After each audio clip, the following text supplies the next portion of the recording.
Been an active weather day for us here in South Florida as a cold front pushes through. That has led to multiple severe thunderstorm warnings in our area, and the latest has just expired. We had that severe thunderstorm warning in Palm Beach County due to this cell right here, but that expired just about 5 minutes ago. But it is still a powerful storm, bringing some heavy rainfall, large hail, as well as some gusty winds. Some of those winds were kicking up to 60 miles per hour, and that hail still about an inch in diameter. That is quarter-sized hail. That could cause some damage to your property, to your cars. If you have the opportunity to put them somewhere under cover or inside of a garage, it would be a good idea to do so. Now, this cell continues to work its way to the south and east in these shaded areas of gray. That's the direction this cell is moving over into. So if you take a look at this, North County Airport, if you're in that area, you can expect to hear that rain, some rumbles of thunder, and see that hail dropping within the next 5 to 10 minutes.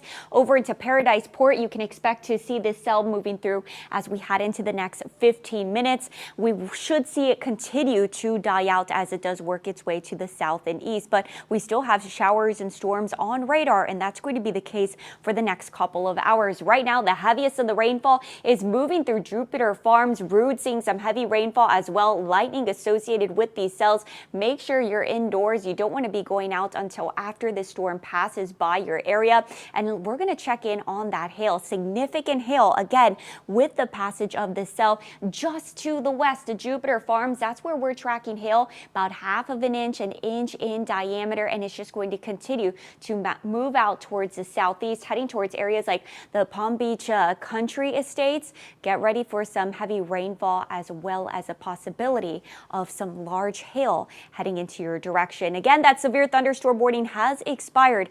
Now, we have a cold front dipping into the area, so up ahead of it, we have all this warm and moist air, and once it's encountering that frontal boundary, that is what's causing these strong storms to develop. It's just allowing for the atmosphere to ripen and leading to the showers and storms that we have been tracking throughout this afternoon. We have cut into programming at least 7 times with severe thunderstorm warnings throughout this afternoon.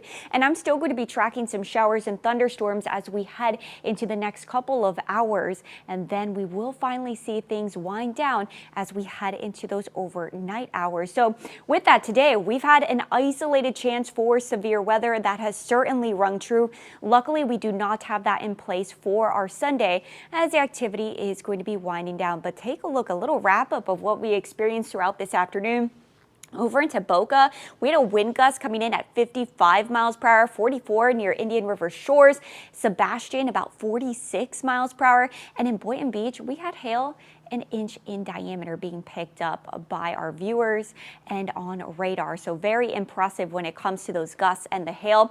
As for rainfall, we have seen at least a tenth to half of an inch of rainfall for many of us. And we've had pockets where that rainfall has been close to about an inch and a half. And the good news is we have more rain on the way over the next 7 days. Many of us could get close to that 1 inch mark as we will continue to see some showers moving into South Florida over the next few days. Now, for the rest of this evening, again, showers and storms going to be sticking with us for the Palm Beaches as well as into the Treasure Coast. And then we will keep some low-end rainfall chances in the forecast for your Sunday.